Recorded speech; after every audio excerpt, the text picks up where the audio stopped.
வணக்கம். நான் சாந்தி வெற்றிவேல். நம்மளில் நிறைய பேருக்கு ஒரு சந்தேகம் இருக்குங்க. ராவணன் சிறந்த சிவபக்தனா இல்லைன்னா கொடிய அசுரனா? பாதி பேருக்கு ராவணனை ரொம்ப பிடிக்கும். அந்த பக்தியான முகம், அந்த ஈசன் மேலே இருக்கிற ஒரு வெறி, அதெல்லாம் வச்சு கண்டிப்பாக பிடிக்கும். இவ்வளோ ஏங்க, ஈசனுக்கே பிடிச்ச முதல் பக்தனே ராவணன் தான். இன்னொரு பக்கம் கொடிய அரக்க மாதிரி அசுர மாதிரி இருக்கானே அப்படின்னு நமக்குள்ள ஒரு கோபம். கண்டிப்பாக இது யாருன்றத நான் உங்ககிட்ட 10 ரகசியம் சொல்ல போகிறேன். இந்த ரகசியத்தை இது வரைக்கும் யாரும் சொல்லியிருக்க மாட்டாங்க, நான் சொல்கிறேன்.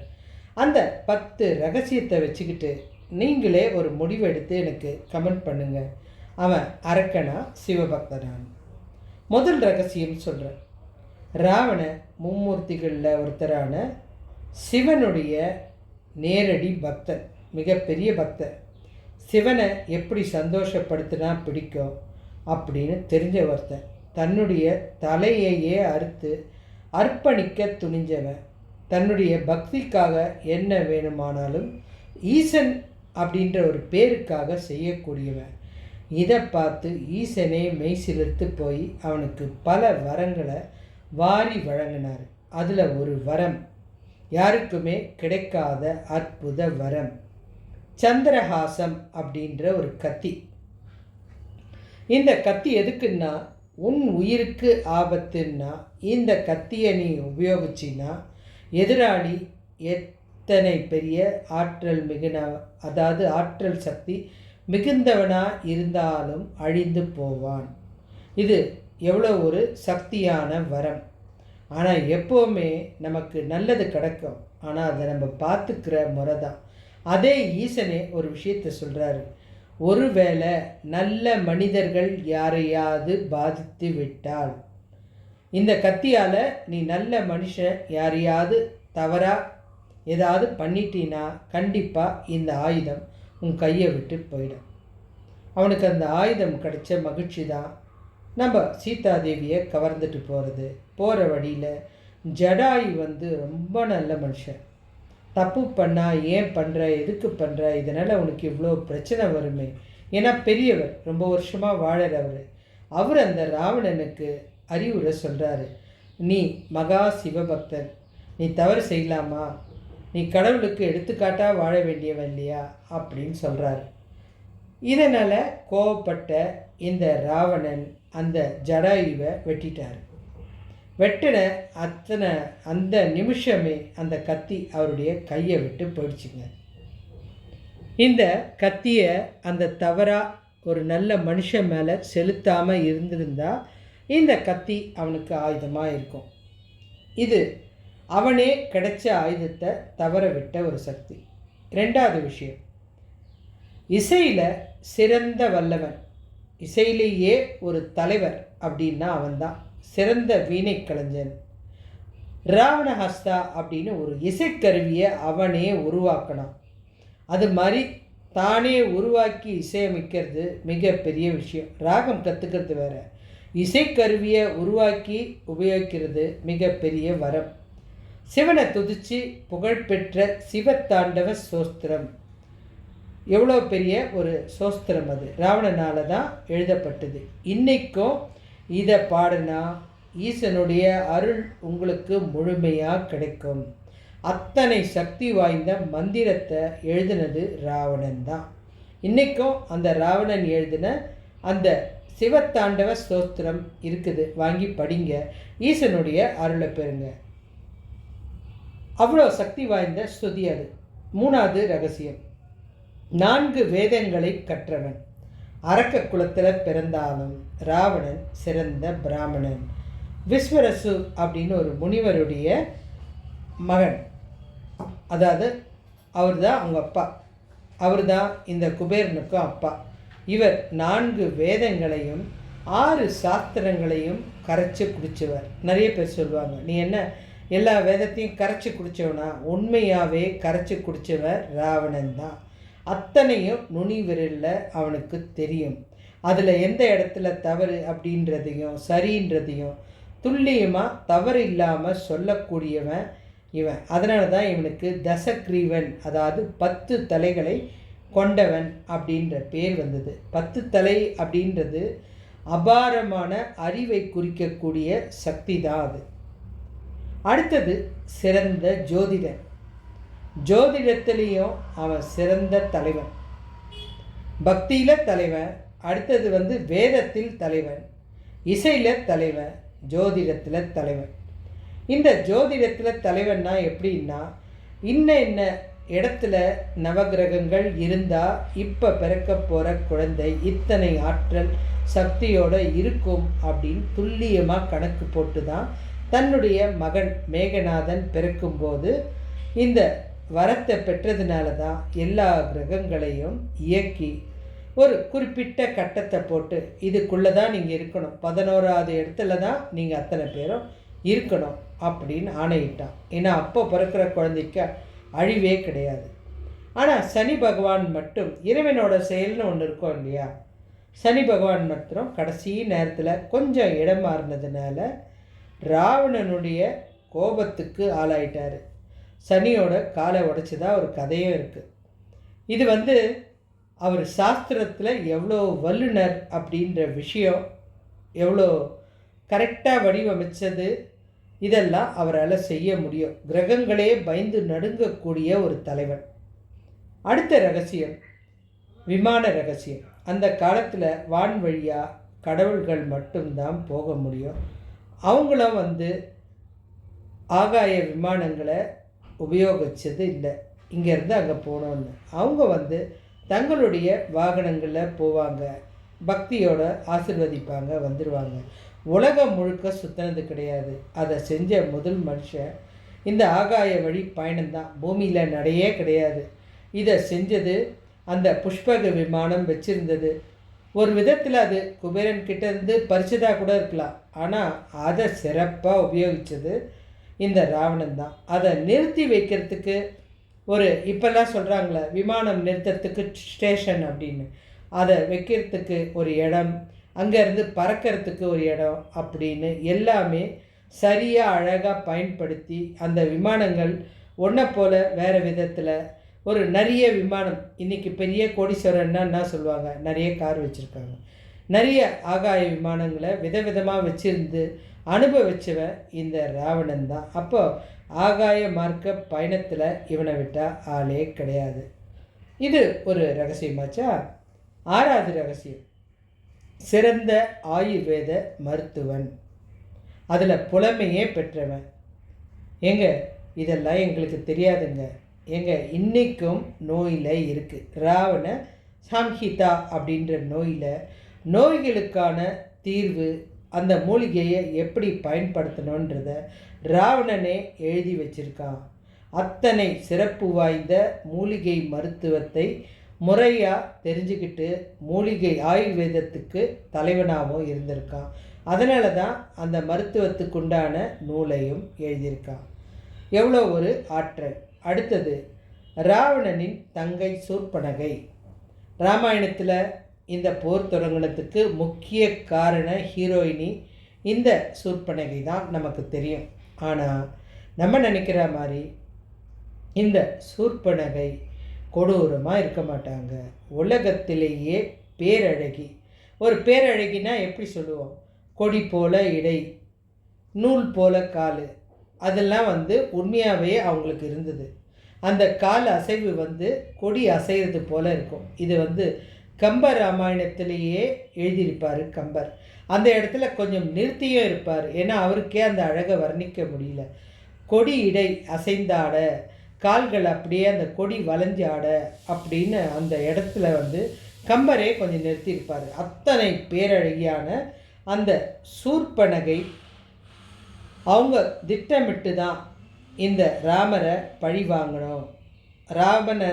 ராவணனை கிடையாது, ராவணனை பழி வாங்கணும். ஏன் அண்ணனை பழி வாங்கணும் அப்படின்னா, அண்ணன் தான் அந்த சூர்பனகையுடைய கணவரை கொன்னது. அதனால் அவங்களுக்கு கோபம். இந்த ரகசியம் எத்தனை பேருக்கு தெரியும்? சூர்பனகையை அவளுடைய கணவனை கொன்னது ராவணன் தான். அப்போ ராவணனை பழி வாங்கணுன்னா அதுக்கு ஒரு சிறந்த ஆண்மகன் தேவை. அதனால தான் அவங்க போய் தவறாக பேசி, அவங்க ரொம்ப நல்ல பொண்ணு தான், தவறாக பேசி அந்த கோபத்தை அப்படியே போய் அண்ணன்கிட்ட சொன்னது. அதனால் அவர் சீதையை தூக்க வந்தது. இந்த சூர்பனகை கதையில் உண்மையாகவே சூர்பனகை தன்னுடைய அண்ணன், சொந்த அண்ணனே தன்னுடைய கணவனை கொன்னுட்டாரு அப்படின்னும் போது அவளால் எதிர்க்க முடியல. ஏன்னா அண்ணன் மேலே உயிர். ஆனால் அதை தான் எதிர்க்காமல் வேறு யாருடைய துணையோடு, அதாவது இறைவனுடைய துணையோடு கொன்னது தாங்க மிகப்பெரிய ஒரு சக்தி வாய்ந்த விஷயம். அடுத்தது சீதையை கடத்திட்டு வந்தார் அப்படின்றது நமக்கு தெரியும். ஆனால் எந்த இடத்துலையும் தவறாக கூட சீதைக்கிட்ட பேசலை, தொடலை. அது இந்த ராவணன் மேலே மிகப்பெரிய மரியாதையை கொடுக்குது. தூக்கிட்டு போனாலும் அவளுடைய அனுமதி இல்லாமல் அவளை தொடமாட்டேன், இந்த சபதத்தை கடைசி வரைக்கும் ராவணன் கடைப்பிடித்தார். இதற்கு ஒரு சாபமும் காரணமாக இருக்குதுன்னு சொல்கிறாங்க. அந்த சாபம் ஒன்றும் இல்லைங்க. இவர் குபேரனுடைய மகனான அந்த மகனுடைய மனைவியை தவறாக பார்த்துட்டாராம். அப்போ அவர் அப்படி பார்த்ததுனால அந்த மகன் நலப்பு பண்ணி நினைக்கிறேன், அவனுக்கு கோபம் வந்துருச்சு. அதை பார்த்ததுமே அந்த பெண் சொல்லிட்டா, நான் ஒரு மருமக, என்ன நீ தவறாக பார்த்துட்ட, இது போல் நீ எந்த பெண்ணை தவறாக பார்த்தாலோ அவள் அனுமதி இல்லாமல் தொட்டாலோ நிச்சயமாக உன் தலை சுக்குநூறாக உடஞ்சிடும் அப்படின்னு. இது ஒரு வித கதையாக இருக்குது. நம்ம இந்த கதையில் தான் பார்க்க போகிறோம். அடுத்தது, இவன் எவ்வளோ ஆற்றல், சக்தி, பலம் இருந்த ஒரு அரசனாக இருந்தால் ராமரே ராவணனை மதிச்சாருங்க. ராவணன்கிட்ட தன்னுடைய தம்பிக்கிட்ட போய், அவர்கிட்ட போய் நல்ல விஷயம் ஏதாவது இருந்தால் கேட்டு தெரிஞ்சுக்க அப்படின்னு அனுப்பிச்சார். இந்த கதையை பற்றி நான் அடுத்த பதிவில் கண்டிப்பாக போடுவேன். அத்தனை ஆற்றல், அத்தனை சக்தி, அதாவது எதிரியாக இருந்தால் கூட மதித்த ஒரு விஷயம். இந்த அறிஞனான ராவணனை ராமரே மதித்தார் அப்படின்றதுக்கு இது ஒரு சான்று. இவர் லங்கையை ஆட்சி பண்ணாருன்னு தெரியும். ஆனால் இந்த ராவணன் ஆட்சி செஞ்ச இந்த லங்கை அது வரைக்கும் பொற்கால ஆட்சியாக தான் இருந்தது. நம்ம வாழ்க்கையில் கேட்டிருப்போம், பொற்கால ஆட்சியை நான் தரேன் நீ தரேன்னு. ஆனால் உண்மையாகவே ராவணன் அதை கொடுத்தாரு. எல்லா வீட்டுக்கும் தங்கம் அள்ளி அள்ளி கொடுத்தாரு. தங்கம் இல்லாத வீடே கிடையாதுங்க. அத்தனை ஒரு சந்தோஷங்களும் அந்த மக்கள்கிட்ட இருந்தது. ஆனால் இவர் பண்ண அந்த ஒரு சின்ன தப்பால் தான் மாறிச்சு. அரக்கனாக இருந்தாலும், எவ்வளோ அறிவாளியாக இருந்தாலும் அவன்கிட்ட ஒழுக்கமும் அடக்கமும் இல்லாததுனால தான் இந்த வீழ்ச்சிக்கு காரணமாக இருந்தது. இது இல்லாமல் இன்னொரு ரகசியம் கூட சொல்லணும். கடவுளுக்காக அவன் என்ன வேணாலும் செய்யக்கூடிய ஒரு சக்தி மிகுந்தவன்.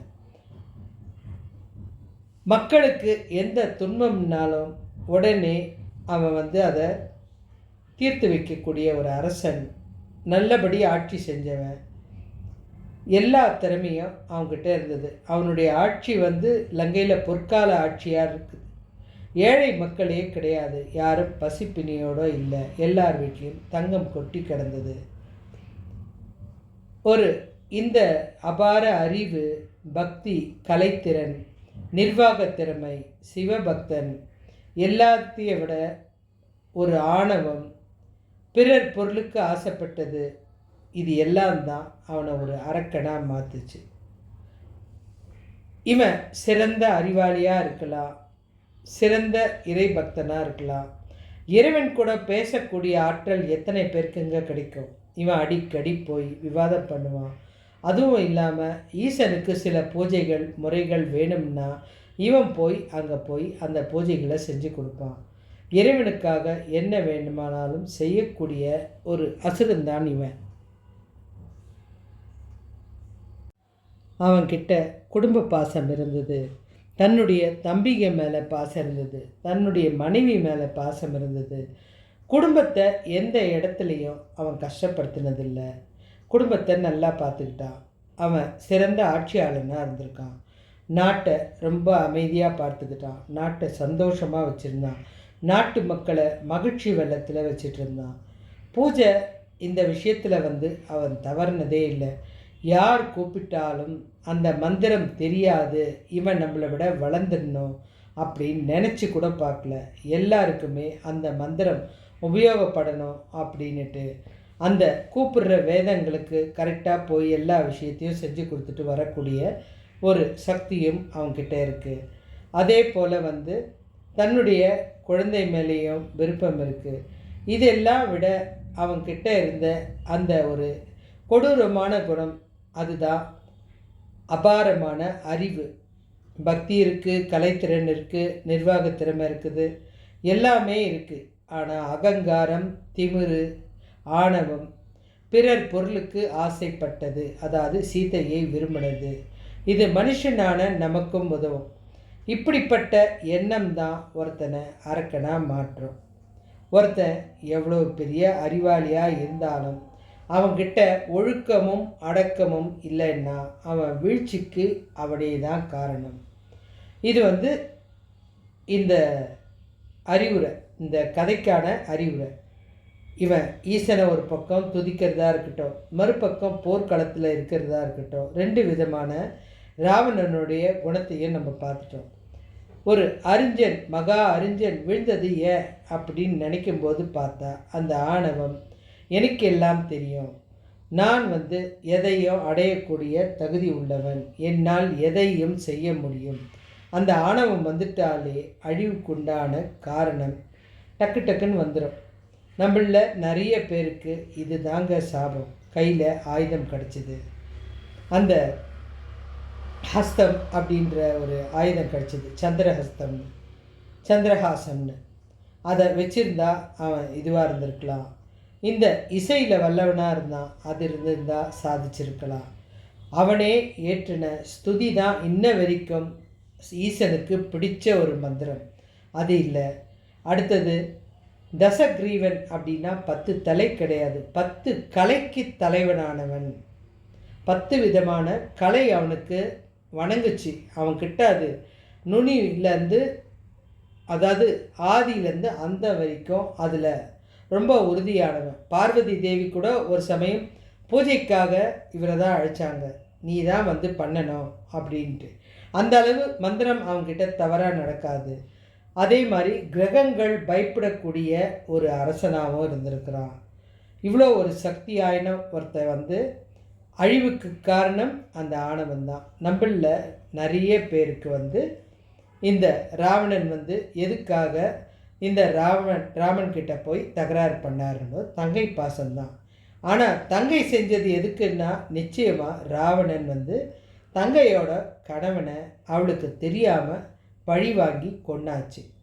அப்போ கண்டிப்பாக சூர்பனகைக்கு கோபம் வருமா? ஆனால் பாசக்கார அண்ணன்கிட்ட எதிர்த்து கேள்வி கேட்க முடியாது.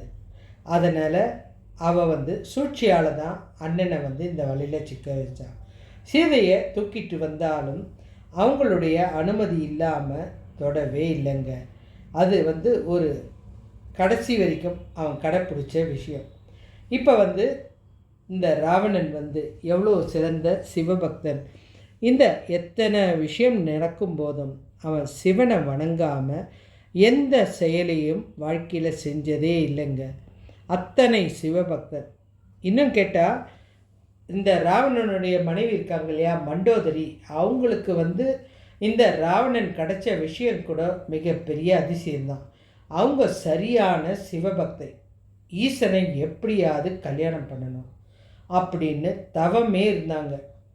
தவம் இருந்து ஈசன் தான் எனக்கு வேணும் அப்படின்னு சொல்லி அவங்க இருக்கும்போது அவங்கள அந்த கோவிலில் வச்சு பார்த்த இந்த ராவணனுக்கு ஈசனை வணங்க வரும்போது அவங்க கண்ணுக்கு அவர் ஈசனாகவே தெரிஞ்சார். உண்மையான விஷயங்க. இது நடந்தது உத்தரகோச மங்கை கோவிலில் தான். அந்த இடத்துல அவங்க ராவணனை ஈசனாகவே பார்க்க ஆரம்பித்தாங்க. அதனால தான் அவர் விருப்பப்பட்டு கல்யாணம் சொன்னதுமே சரின்னு சொல்லிட்டாங்க. அவங்களும் திறமைசாலியான பெண்மணி தான்.